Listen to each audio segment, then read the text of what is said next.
പരിശുദ്ധ പരമദിവ്യകാരുണ്യത്തിന് എന്നേരവും ആരാധനയും സ്തുതിയും പുകഴ്ചയും ഉണ്ടായിരിക്കട്ടെ. പഠിക്കുന്ന കുഞ്ഞുങ്ങളെ സമർപ്പിച്ച് പ്രാർത്ഥിക്കുകയാണ്. ഒരു അനിശ്ചിതത്വത്തിലേക്കാണ് നമ്മൾ പോകുന്നത്.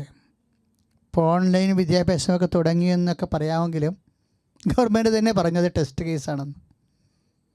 ശാശ്വതമല്ലെന്നല്ല എൻ്റെ അർത്ഥം. ഇപ്പോൾ അധ്യയന വർഷം തുടങ്ങിയതിന് ശേഷം ഇപ്പോഴിങ്ങനെ വന്നില്ലേ, 2 ലക്ഷം വിദ്യാർത്ഥികൾക്ക് ഓൺലൈൻ സംവിധാനങ്ങളില്ല ഇവിടെ. അത് നമുക്കൊരു സൂചനയാണ്. നമ്മുടെ സ്വയം പര്യാപ്തത വിദ്യാഭ്യാസ മേഖലയിൽ ഒരു തരത്തിലും നേടാത്തതിൻ്റെ ഒരു അവസ്ഥയാണൊക്കെ വരുന്നത്. നമ്മളത് തോന്നിപ്പിച്ചാണ്. ഗവൺമെൻറ് തുടങ്ങി വെച്ചത് നല്ലതായി. പല കാര്യങ്ങളും ഇപ്പോൾ നമുക്ക് മനസ്സിലാക്കാൻ പറ്റി. അതായത് നമ്മുടെ പര്യാപ്തമല്ല ആ മേഖലയിൽ എന്നുള്ളത് നമുക്ക് മനസ്സിലായി. പിന്നെ ആ മേഖല നമ്മുടെ കുഞ്ഞുങ്ങളുടെ വിദ്യാഭ്യാസ കരുതി അത് കറക്റ്റ് ചെയ്യേണ്ടി വരും.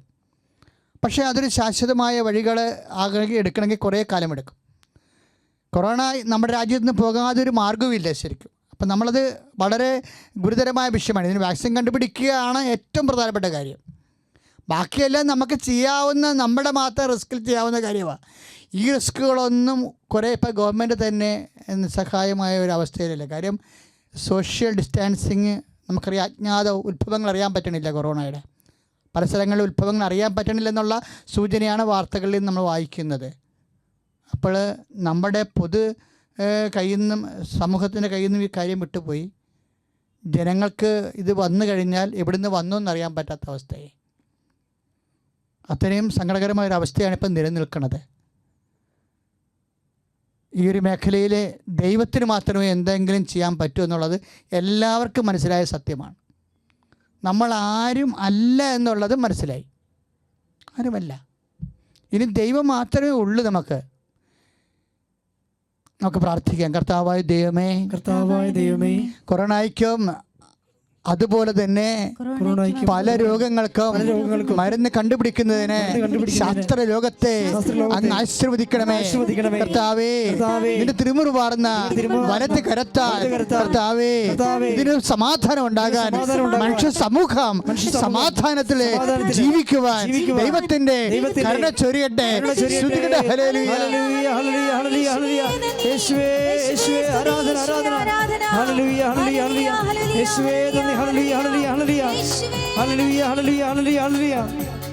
കൃപയാലേ കൃപയാലേ കൃപയാലനുദിനവും കൃപയാലേ കൃപയാലേ കൃപയാലനുദിനവും പരിശുദ്ധ പരമദിവ്യകാരുണ്യത്തിന് ആരാധനയും സ്തുതിയും അച്ഛനോട് ചേർന്ന് പ്രാർത്ഥിക്കുക. കർത്താവായ ദൈവമേ, ഞങ്ങളുടെ കുഞ്ഞുങ്ങളുടെ വിദ്യാഭ്യാസ ജീവിത അനിശ്ചിതത്വത്തോടെ നീങ്ങുന്ന ഈ അവസ്ഥകളിലെ വ്യക്തമായ ദിശാബോധ അധികാരികൾക്ക് നൽകുന്നതിന് ദൈവമേ, ഞങ്ങളുടെ വിദ്യാഭ്യാസ മേഖലകളെ പരീക്ഷ എഴുതിയിരിക്കുന്നവരെയും എഴുതാൻ പോകുന്നവരെയും പഠിച്ചുകൊണ്ടിരിക്കുന്നവരെയും എല്ലാവരെയും ദൈവമേ വ്യക്തത കൊടുക്കണമേ. സത്യത്തിന്റെ പ്രകാശത്താൽ അവരെ ധന്യമാക്കണമേ.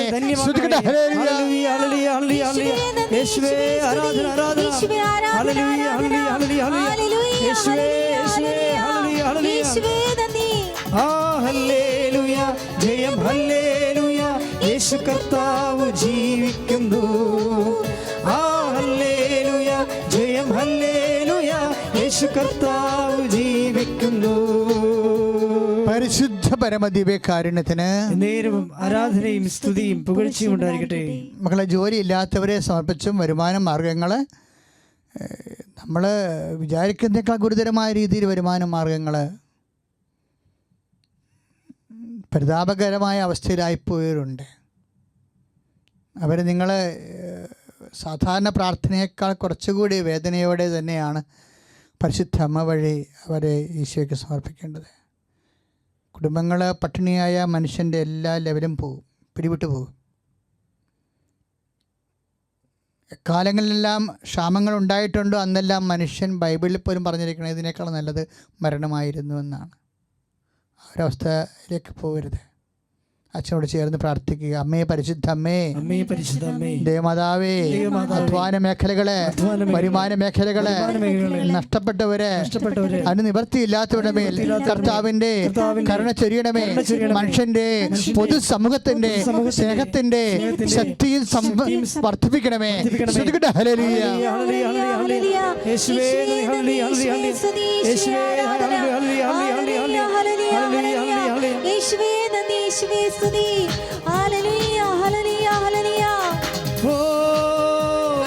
അഭിഷേകമേ, ഓ അഗ്നിയഭിഷേകമേ, കാറ്റായി വീശണമേ, തീ കാറ്റായി വീശണമേ.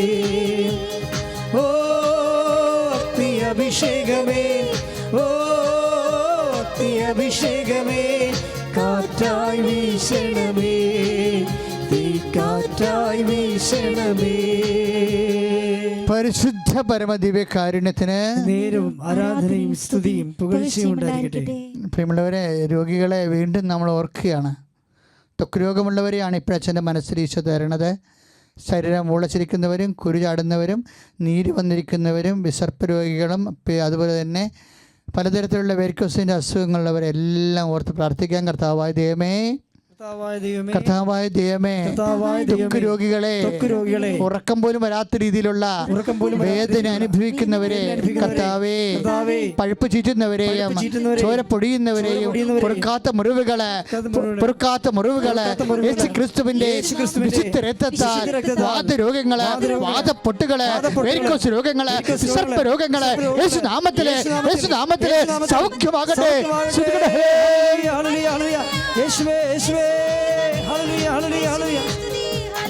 രോഗമെല്ലാം മാറിടട്ടെ, കഷ്ടമെല്ലാം നീങ്ങിടട്ടെ. രോഗമെല്ലാം മാറിടട്ടെ, കഷ്ടമെല്ലാം നീങ്ങിടട്ടെ. തിരുമുറിവിനാൽ സുഖപ്പെടട്ടെ, തിരുമുറിവിനാൽ സുഖപ്പെടട്ടെ. പരിശുദ്ധ പരമദിവ്യകാരുണ്യത്തിന് നേരവും ആരാധനയും സ്തുതിയും പുകഴ്ചയും ഉണ്ടായിരിക്കട്ടെ. മക്കളില്ലാത്തവരോട് പ്രാർത്ഥിക്കാൻ ഈശോ പറയുന്നുണ്ട്. എൻ്റെ മക്കൾ ഒരു കാര്യം ഓർക്കണം, ഇപ്പോഴും ഗർഭിണികളാണെങ്കിൽ അവർ ഇപ്പോഴും അടിവയറ്റിൽ കൈവയ്ക്കണം. എന്തെങ്കിലും ആ കുഞ്ഞിനെ മുഴുവനും ഈശോയ്ക്ക് ഏൽപ്പിക്കണം. പരിശുദ്ധ അമ്മ വഴി കുഞ്ഞിനൊരു കേടുമില്ലാതെ സമാധാനത്തെ ആ കുഞ്ഞ് വളർന്ന് നിനക്ക് കുഞ്ഞിനെ പ്രസവിക്കാൻ പറ്റും. ഇപ്പോഴ് കർത്താവിൻ്റെ നാമത്തിൽ പരിശുദ്ധയുടെ മധ്യസ്ഥ നീ ഗർഭിണിയാണെങ്കിൽ അടിവയറ്റ് കൈവെക്കുക. ദൈവത്തിലെ നീ ഇപ്പോഴും കുഞ്ഞില്ലാത്തവളാണെങ്കിലും അടിവയറ്റ് കൈവെക്കുക. നീ വേറെ എന്തെങ്കിലും രോഗം ഉള്ളവനാണെങ്കിലും അടിവയറ്റ് കൈവെക്കുക. ഇപ്പോഴും കർത്താവ് നിന്നെ സ്പർശിക്കും. ഇപ്പോഴും അമ്മ നിനക്കൊരു മധ്യസ്ഥ വഹിക്കും. നീ ഇന്നു മുതൽ സുഖമുള്ളവളായിട്ട് ജീവിക്കും. സ്തുതിക്കട്ടെ. ഹല്ലേലൂയ. കർത്താവേ, ഞാൻ എല്ലാ മക്കൾക്കും വേണ്ടി പ്രാർത്ഥിക്കുന്നു. ഈശോ അങ്ങയുടെ വിശുദ്ധ പൗരോഹിത്യത്തെ മഹത്വപ്പെടുത്തണമേ. കർത്താവേ, ഈശോ 35 കൊല്ലത്തെ കൃപാന്റെ ശക്തി കൃപാസാൽത്താരം ജീവനോടെ പ്രത്യക്ഷപ്പെട്ട മാതാവിൻ്റെ മധ്യസ്ഥത്തിൽ യേശു ക്രിസ്തു നാമത്തിൽ കുഞ്ഞുങ്ങൾ ലഭിക്കട്ടെ. കുഞ്ഞുങ്ങളെ കർത്താവേ, ആരോഗ്യമുള്ള കുഞ്ഞുങ്ങളെ പ്രസവിക്കാൻ ഇടയാകട്ടെ.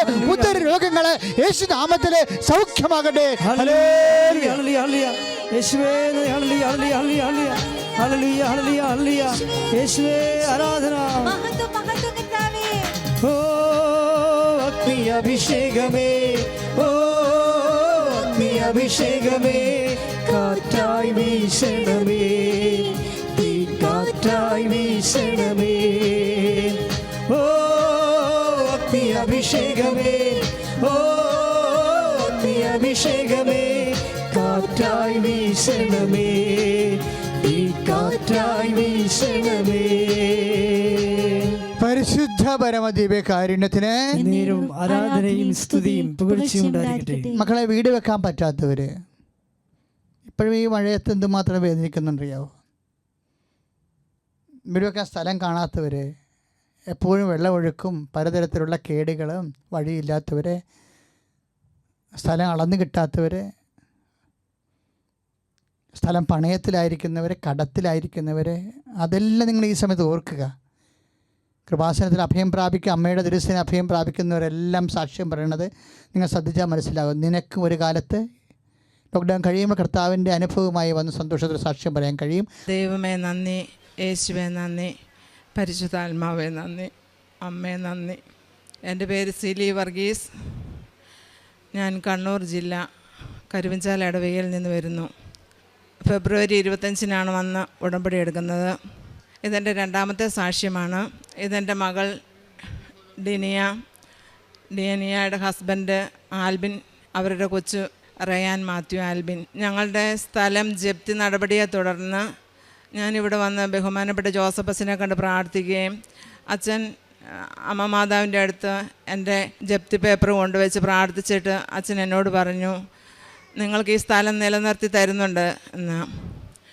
ഞാനത് വിശ്വസിച്ച് ഞാൻ വീട്ടിൽ പോയി ബാങ്കുമായിട്ട് ഇടപെട്ട് കഴിഞ്ഞപ്പോൾ ഞങ്ങൾ 23 വർഷം മുമ്പ് 1,15,000 രൂപ എടുത്തതാണ്. ആദായത്തിനൊക്കെ വില ഇടിഞ്ഞു പോയതുകൊണ്ട് ഞങ്ങൾക്ക് ആ പൈസ തിരിച്ചടയ്ക്കാൻ സാധിച്ചില്ല. അപ്പം 23 വർഷത്തിന് ശേഷം ബാങ്കിൽ നിന്ന് 5,55,000 രൂപയുടെ ജപ്തി നടപടി വന്നു. ബാങ്കുകാർ പറഞ്ഞു, നിങ്ങൾ അന്ന് എടുത്ത 23 വർഷം മുമ്പ് എടുത്ത 1,15,000 രൂപ മാത്രം അടച്ച് ബാക്കി ഗവൺമെൻറ് നിങ്ങൾക്ക് വേണ്ടി അടച്ചു തരുമെന്ന്. അത് പരിശുദ്ധ അമ്മ മാതാവ് ഇടപെട്ടതിൻ്റെ ഫലമായി മാത്രമാണ് ഞങ്ങൾക്കറിയാം. ഞങ്ങൾക്കല്ലാതെ വേറെ റെക്കമെൻഡിനൊന്നും ആരും ഉണ്ടായിരുന്നില്ല. ഞങ്ങൾ അമ്മ മാതാവിനെ മാത്രം ആശ്രയിച്ച് അമ്മ മാതാവ് വിശ്വസിച്ച് പ്രാർത്ഥിച്ചുകൊണ്ടിരുന്നു. അങ്ങനെ ആ അമ്മയുടെ ഇടപെടൽ കൊണ്ട് ഞങ്ങൾ എടുത്ത പൈസ മാത്രം അടച്ച് ഞങ്ങൾക്ക് അമ്മ മാതാവ് ഞങ്ങളുടെ രേഖ തിരിച്ചു തന്നു. ഈ മകളുടെ വിവാഹകാര്യം ആയിട്ട് ഞാനിവിടെ അമ്മയുടെ അടുത്ത് ഉടമ്പടിയിൽ വെച്ചിട്ടുണ്ടായിരുന്നു. 2 വർഷമായിട്ടും സകല മാട്രിമോണിയിലും കൊടുത്ത് വിവാഹം നടക്കാതെ വന്നു കഴിഞ്ഞപ്പം ഞങ്ങൾക്ക് വിഷമമായി. ഞാൻ അമ്മയോട് പറഞ്ഞു, 6ാമത്തെ ഉടമ്പടി പുതുക്കാൻ വന്നപ്പോൾ ഞാൻ അമ്മയോട് പറഞ്ഞു, അമ്മേ, ഈ ഉടമ്പടി തീരുന്നതിന് മുമ്പ് എൻ്റെ മോളുടെ കല്യാണ കാര്യത്തിനൊരു തീരുമാനം അമ്മ തരണം എന്ന് പറഞ്ഞു. അങ്ങനെ ആ ഉടമ്പടി തീരുന്നതിന് മുമ്പ് തന്നെ അമ്മ മാതാവ് മകളുടെ കല്യാണം ഉറപ്പിക്കാനുള്ള അനുഗ്രഹം ഞങ്ങൾക്ക് തന്നു. ഞങ്ങളുടെ സാഹചര്യങ്ങളെല്ലാം മോശമായിരുന്നെങ്കിലും അമ്മ മാതാവ് ഞങ്ങളുടെ മകളുടെ കല്യാണം ഭംഗിയായിട്ട് നടത്തി തന്നു. അമ്മ മാതാവിൻ്റെ ഇടപെടൽ കൊണ്ട് നല്ല ഒരു കുടുംബത്തിലേക്ക് മകളെ കല്യാണം കഴിച്ചു വിടുവാനുള്ള കൃപ അമ്മ ഞങ്ങൾക്ക് തന്നു. ഞങ്ങൾ കല്യാണ തലേന്ന് ചെറിയ ആളുടെ ഒരു 150 പേരെയൊക്കെ വിളിക്കാനേ ഞങ്ങൾ ആഗ്രഹിച്ചിരുന്നുള്ളൂ. പക്ഷേ അത് ഒരു 300 പേരോളം വിളിച്ച് നടത്താനുള്ള അനുഗ്രഹം ഞങ്ങൾക്ക് തന്നു. അതുപോലെ തന്നെ കല്യാണത്തിന് വന്നവരൊക്കെ പറഞ്ഞു, തങ്കച്ചൻ്റെ ലോട്ടറി അടിച്ചു, അതുകൊണ്ട് ഇത്രയും ഭംഗിയായിട്ട് കല്യാണം നടത്താൻ സാധിച്ചതെന്ന് പറഞ്ഞു. ഞാൻ അറിഞ്ഞപ്പോൾ ഞാൻ പറഞ്ഞു, ഞങ്ങൾക്ക് അടിച്ച ലോട്ടറി അമ്മ മാതാവാണ്, കൃപാസന മാതാവാണെന്ന്. വിവാഹം കഴിഞ്ഞപ്പം കുറച്ച് വൈകിയായിരുന്നു ഇവളുടെ വിവാഹം, 26 വയസ്സൊക്കെ ആയപ്പം. അപ്പം അമ്മയോട് ഞാൻ പറഞ്ഞു, അധികം താമസിക്കാതെ ഒരു കുഞ്ഞിനെ വേണം. അങ്ങനെ അമ്മയുടെ അടുത്ത് പ്രാർത്ഥിച്ചുകൊണ്ടിരുന്നു. ഉടമ്പടിയിലും വെച്ചു. ഒരു ദിവസം മോള് വീട്ടിൽ വന്നപ്പം മാതാവിൻ്റെ ഉടമ്പടി തൈലം വയറിൽ കുരിശ് വരച്ച് പ്രാർത്ഥിച്ചു. ആ മാസം തന്നെ മകൾ പ്രഗ്നൻ്റായി 2 മാസം കഴിഞ്ഞപ്പം ഒരു സിസ്റ്റ് ഉണ്ടെന്ന് അറിഞ്ഞു. അതിനുശേഷം എപ്പോഴും ഛർദിയും ക്ഷീണവും തലകറങ്ങി വീഴലും. മോൾ ബാങ്കിൽ ജോലി ചെയ്യുന്ന ആളാണ്. ബാങ്കിലും വീട്ടിലും എല്ലാം തലകറങ്ങി വീഴുകയും അങ്ങനെ ബുദ്ധിമുട്ടും കാര്യങ്ങളൊക്കെ ആയി. 4-ാം മാസം ചെക്കപ്പിന് ചെന്നപ്പം ഡോക്ടർ എക്കോ എടുത്തപ്പോഴാണ് അറിയുന്നത് മോൾക്ക് ഹാർട്ടിന് ഹോളുണ്ടെന്ന്. അത് ഞങ്ങൾക്ക് പുതിയൊരു അറിവായിരുന്നു. സ്കൂളിൽ പോകാൻ തുടങ്ങിയ കാലഘട്ടം മുതൽ ഒരു പനി പോലും വന്ന് ആശുപത്രി കിടക്കാത്ത മോളാണ്. ആ മോൾക്ക് ഹാർട്ടിന് ഹോളുണ്ടെന്ന് പറഞ്ഞാൽ ഞങ്ങൾക്കെല്ലാം വലിയ വിഷമമായിരുന്നു. ഞങ്ങൾ മാതാവിനോട് മുട്ടിപ്പായിട്ട് പ്രാർത്ഥിച്ചു. എല്ലാ ദിവസവും മാതാവിൻ്റെ തൈലം കുരിശ് വരച്ച് ഞാൻ പ്രാർത്ഥിക്കുമായിരുന്നു. 6-ാം മാസമായപ്പോഴേക്കും സെർവിക്സ് താന്നു പോയി, ബെഡ് റെസ്റ്റിന് വേണ്ടി വന്നു. അങ്ങനെ ഒത്തിരി പ്രശ്നങ്ങളോടുകൂടെ കടന്നു പോകുമ്പം അമ്മ മാതാവിനോട് പ്രാർത്ഥിച്ചു, മാതാവേ, ഒരു കുഴപ്പമില്ലാതെ നോർമൽ ഡെലിവറിയിലൂടെ ഞങ്ങൾക്ക് കുഞ്ഞാവിനെ മോളെയും തന്ന് ഞങ്ങളെ അനുഗ്രഹിക്കണമേ എന്ന് പ്രാർത്ഥിച്ചു. മെയ് 19 അമ്മ മാതാവ് ഞങ്ങൾക്കൊരു കുഞ്ഞാവിനെ തന്നു. കുഞ്ഞിന് വെയിറ്റ് കുറവുണ്ടായിരുന്നു. ഉണ്ടായപ്പം കുഞ്ഞിന് ശ്വാസം എടുക്കാൻ ബുദ്ധിമുട്ടുണ്ടായിരുന്നു. ഞാൻ മാതാവിൻ്റെ ഉടമ്പടി കാശ് രൂപം ഞങ്ങൾക്ക് കൈ തന്നില്ല. കൊച്ചിനെ ഞങ്ങളെ കാണിച്ചു തന്നപ്പോൾ തന്നെ അമ്മ മാതാവിൻ്റെ ഉടമ്പടി കാശ് രൂപം കൊച്ചിൻ്റെ മേത്ത് വെച്ച് ഞാൻ പ്രാർത്ഥിച്ചു. 11 ആയപ്പോഴാണ് കുഞ്ഞാവി ഉണ്ടായത്. ഞാനതെൻ്റെ മക്കളോട് പറഞ്ഞപ്പോൾ ഇളയ മോൻ പറഞ്ഞു, അമ്മേ, അതൊരു ട്വിസ്റ്റാണല്ലോ. ഞാൻ എന്തേ? ഞാൻ 11:11 രാവിലെയും രാത്രിക്കും അലാറം വെച്ച് ജപമാല ചൊല്ലിക്കൊണ്ടിരുന്ന സമയമാണ്. ആ സമയത്ത് തന്നെ കുഞ്ഞാവി ഉണ്ടായി. കുഞ്ഞാവി ഉണ്ടാകുന്ന സമയത്ത് എന്നെ ലേബർ റൂമിൽ കയറ്റിയിരുന്നു. ഞാൻ അവിടെ ലേബർ റൂമിൽ മോളുടെ കൈ പിടിച്ചിരുന്നു, ജപമാല ഉയർത്തിപ്പിടിച്ച് പ്രാർത്ഥിച്ചുകൊണ്ടിരുന്നു. ഞാൻ ലേബർ റൂമിൽ നിന്ന് എന്നെ പുറത്തോട്ട് വിട്ടു. 10 മിനിറ്റ് പോലും ആകുന്നതിന് മോൾ പ്രസവിച്ചു. അങ്ങനെ അത്രയും വലിയ അനുഗ്രഹം തന്ന അമ്മ മാതാവിന് 1000 നന്ദി. പിന്നെ പ്രേക്ഷിത പ്രവർത്തനമായിട്ട് ഞാനിവിടുന്ന് പോകുമ്പം എല്ലാ പ്രാവശ്യവും വന്ന് പുതുക്കിയിട്ട് പോകുമ്പോൾ ഞാൻ 5 കെട്ട് പത്രം മേടിക്കും. ആ പത്രം മേടിച്ച് ഞാൻ വീട്ടിൽ കൊണ്ടുപോയി ഒരു ദിവസം പോലും റെസ്റ്റ് എടുക്കുകയില്ല. ചെന്ന ഉടനെ തന്നെ പത്രം കുരിശ് വരച്ച് തൈലം കൊണ്ട് കുരിശ് വരച്ച് വിശ്വാസ പ്രമാണം ചൊല്ലി എല്ലാ പത്രവും അടുക്കി വെക്കും. അടുക്കി വെച്ച് അന്ന് മുതൽ തന്നെ ഞാൻ വീടുകളിലും ഹോസ്പിറ്റലിലും ഓട്ടോ സ്റ്റാൻഡിലും ബസ് സ്റ്റാൻഡിലും എല്ലായിടത്തും പത്രം കൊണ്ട് കൊടുക്കും. 2 ദിവസം കൊണ്ട് ഞാൻ എൻ്റെ പത്രം കൊടുത്തു തീർക്കും. പിന്നെ 3 വർഷത്തോളമായി ഒരു ഓൾഡ് ഏജ് ഹോമിൽ പ്രേക്ഷിത വേലയ്ക്ക് പോകുന്നുണ്ട്. ആഴ്ചയിൽ ഒരു ദിവസം ഞാൻ പോകും. ഞങ്ങൾ 3-4 പേരുണ്ട് ഞങ്ങൾ പോകുന്നവർ. ഞങ്ങൾ പോയി അവർക്ക് വേണ്ട ശുശ്രൂഷ ചെയ്തു കൊടുക്കും. അടിക്കുകയും തുടയ്ക്കുകയും ബാത്റൂം കഴുകുകയും അലക്കുകയും അങ്ങനെ അവർക്ക് ആവശ്യമുള്ള എന്ത് ജോലിയാണോ അത് ഞങ്ങൾ ചെയ്തു കൊടുക്കും. ഞങ്ങൾ 3-4 പേര് ഉടമ്പടി എടുത്തവർ പോകുന്നുണ്ട്. അതിൻ്റെ കൂടെ എൻ്റെ മക്കൾ വീട്ടിലുള്ളപ്പം എൻ്റെ മക്കൾ 3 പേരും വന്നിട്ടുണ്ട്. അവർക്ക് സാഹചര്യമുള്ള സമയങ്ങളിൽ കൃപാസനത്തിൽ വരാൻ പൈസയ്ക്ക് ബുദ്ധിമുട്ടുള്ളവരെ പൈസ ഞാൻ സ്വന്തമായിട്ട് എടുത്തും മറ്റുള്ളവരുടെ കയ്യിൽ ഞങ്ങൾ 3-4 പേര് കൂടി ആയിട്ടും പൈസ കൊടുത്ത് കൂട്ടിക്കൊണ്ട് വന്നിട്ടുണ്ട്. അവരെ പറഞ്ഞു വിടാൻ സഹായിച്ചിട്ടുണ്ട്. ഉടമ്പടി തൈലം കൊണ്ട് കുരിശ് വരച്ച് പ്രാർത്ഥിച്ചിട്ട് ഹോസ്പിറ്റലിൽ ഒരു അപ്പച്ചനെ കാണാൻ പോയപ്പം അപ്പച്ചന് വേണ്ടി ഞാൻ പ്രാർത്ഥിച്ചു. ഞാൻ പറഞ്ഞു, അമ്മ മാതാവ് എൻ്റെ കൂടെ ഉണ്ടാവണം, എനിക്ക് പ്രാർത്ഥിക്കാനൊന്നും അറിയില്ല. ആ അപ്പച്ചൻ ഞാൻ രാവിലെ കുർബാന കഴിഞ്ഞ് ചെന്നപ്പം ട്രിപ്പ് എടുത്ത് ബാത്റൂമിൽ പോകാൻ വേണ്ടി ട്രിപ്പ് എടുത്ത് വയ്ക്കുന്ന സമയത്തായിരുന്നു. അപ്പോൾ പോയി വന്നിട്ട് പിന്നെ ട്രിപ്പ് ഇടാമെന്ന് ഡോക്ടർ പറഞ്ഞിരുന്നു. അപ്പം ഞാൻ പള്ളി കഴിഞ്ഞ് പോയി കണ്ട് പ്രാർത്ഥിച്ച് ഉടമ്പടി തൈലം നെറ്റിയിലും നെഞ്ചിലും കാലിലും തൈലം തൂത്ത് കുരിശ് വരച്ച് ഞാൻ പ്രാർത്ഥിച്ചു. അതിൻ്റെ ഫലമായി പിന്നെ ട്രിപ്പ് ഇടേണ്ട വന്നില്ല. 10 മണിയായപ്പം ആ അമ്മച്ചി എന്നെ വിളിച്ച് പറഞ്ഞു, മോളെ ട്രിപ്പ് ഇടേണ്ട വന്നില്ല, അപ്പച്ചന് കുറഞ്ഞു, ഞങ്ങൾ വീട്ടിലോട്ട് പോയി എന്ന്.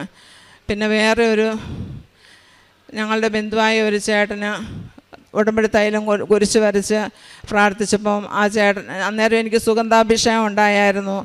അന്നേരം ആ ചേട്ടൻ മൈഗ്രെയിൻ്റെ തലവേദന ആ ചേട്ടനെ മാറിക്കിട്ടി.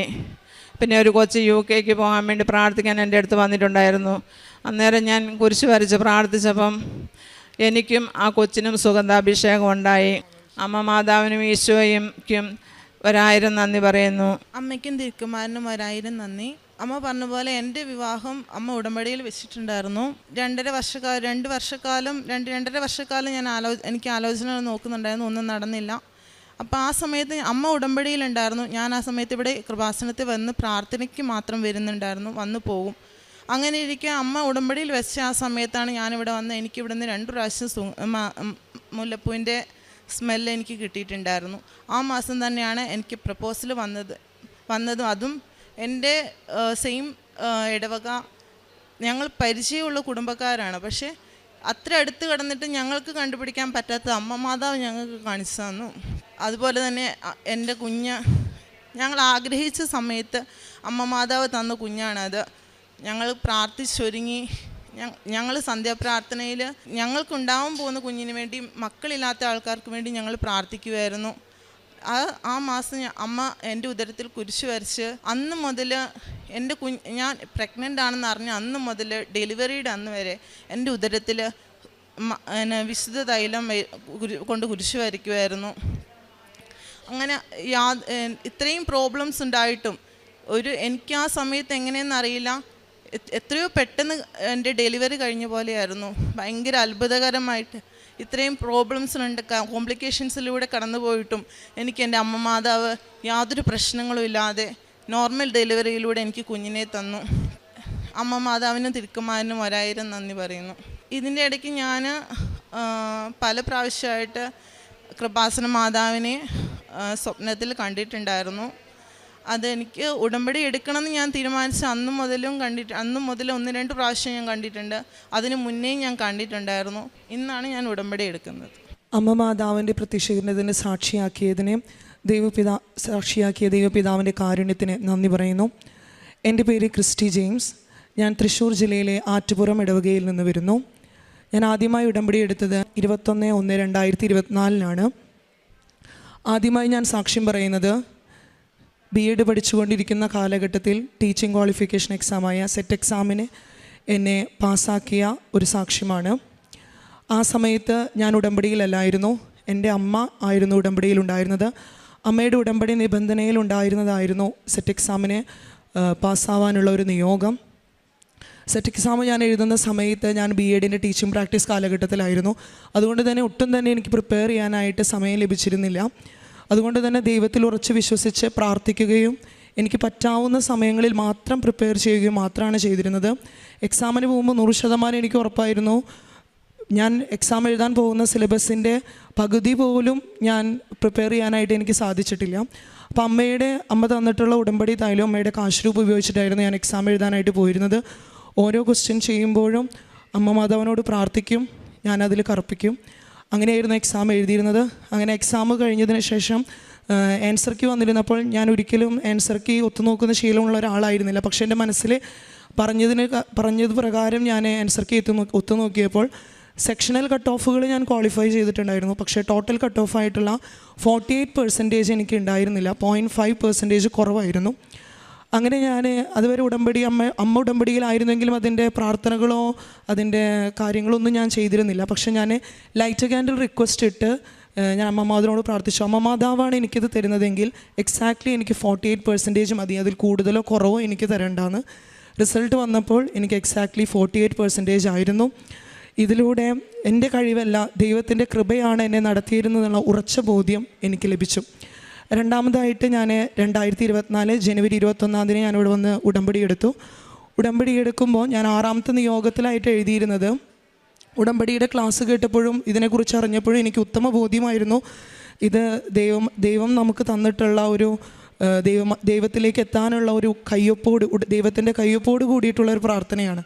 അപ്പം അതുകൊണ്ട് തന്നെ ഇതിലത്തെ നിബന്ധനകളെല്ലാം എൻ്റെ കഴിവാൽ എനിക്ക് ഒരിക്കലും നടത്താൻ സാധിക്കില്ല, 100% ഉറപ്പായിരുന്നു. പ്രത്യേകിച്ച് കാരുണ്യ പ്രവൃത്തികളും പ്രേക്ഷിത പ്രവർത്തനങ്ങളും ഒരു ക്രിസ്ത്യാനി എന്ന നിലയിൽ ഞാൻ ചെയ്തിരുന്ന കാര്യങ്ങളായിരുന്നില്ല.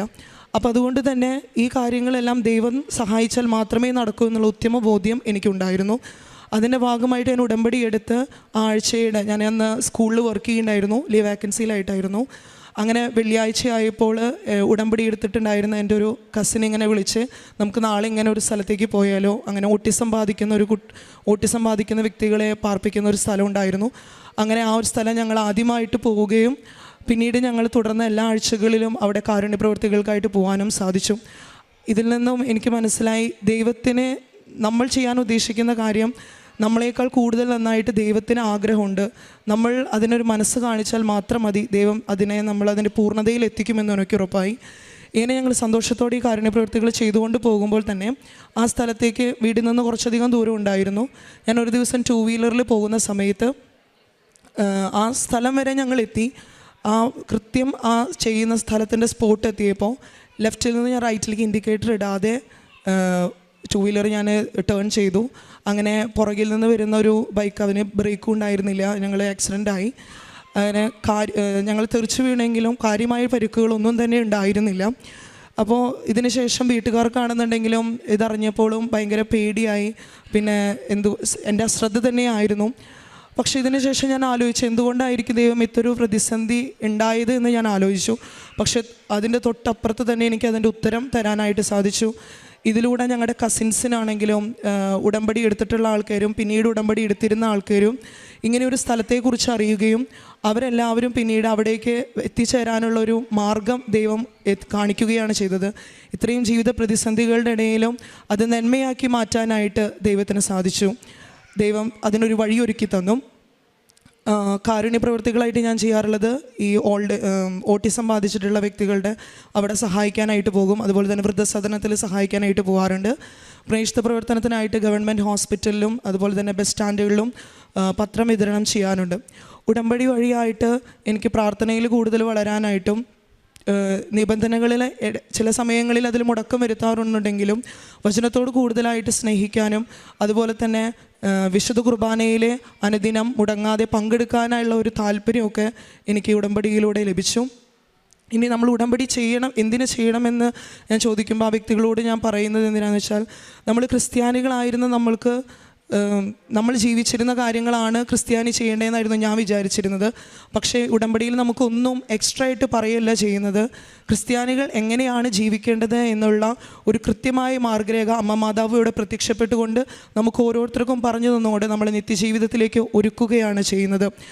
ഈ ഉടമ്പടിക്ക് ശേഷം ഓരോ കാലഘട്ടങ്ങളിലും വചനങ്ങളായിരുന്നു, ഓരോരോ സമയങ്ങളിൽ ഓരോരോ വചനങ്ങളായിരുന്നു ഉണ്ടായിരുന്നത്. ഇപ്പോൾ ഞാൻ ഹബക്കുക്ക് 3:17 ഒരു അഭിഷേകത്തിലാണ് പ്രാർത്ഥിക്കാറുള്ളത്. അതിവൃക്ഷം പൂക്കുന്നില്ലെങ്കിലും മുന്തിരിയിൽ ഫലങ്ങളില്ലെങ്കിലും ഒലിവ് മരത്തിൽ കായ്കളില്ലാതായാലും ആട്ടിൻകൂട്ടമാലയിൽ അറ്റുപോയാലും കന്നുകാലികൾ തൊഴുത്തിൽ ഇല്ലാതായാലും വയലുകളിൽ ധാന്യം വിളയുന്നില്ലെങ്കിലും ഞാൻ കർത്താവിൽ ആനന്ദിക്കും. ഞാൻ ടീച്ചിങ്ങിലെ ലീവ് വാക്കൻസിയിലാണ് വർക്ക് ചെയ്യുന്നത്. അപ്പോൾ ഇതിൻ്റെ ഇടയിലെ ചില മാസങ്ങളിലൊക്കെ ജോലി ഇല്ലാതിരിക്കാറുണ്ട്. അപ്പോൾ ഈ സമയങ്ങളിൽ ഞാൻ തിരിച്ചറിഞ്ഞത്, ഞാൻ ഒരു പ്രതിസന്ധിയിലൂടെ അല്ലെങ്കിൽ ഒരു ദുഃഖകരമായ സാഹചര്യത്തിലൂടെയാണ് കടന്നു പോകുന്നതെങ്കിലും എനിക്ക് ഒരിക്കലും ദുഃഖകരമായൊരു അവസ്ഥയല്ല ഞാൻ ഫീൽ ചെയ്തിരുന്നത്. ദൈവം പ്രത്യാശയിലൂടെ എന്നെ കൊണ്ടു നടക്കുകയായിരുന്നു. ഇത്രയും അനുഗ്രഹങ്ങൾ തന്ന അമ്മ മാതാവിനും ഈശോയ്ക്കും 1000 നന്ദി പറയുന്നു.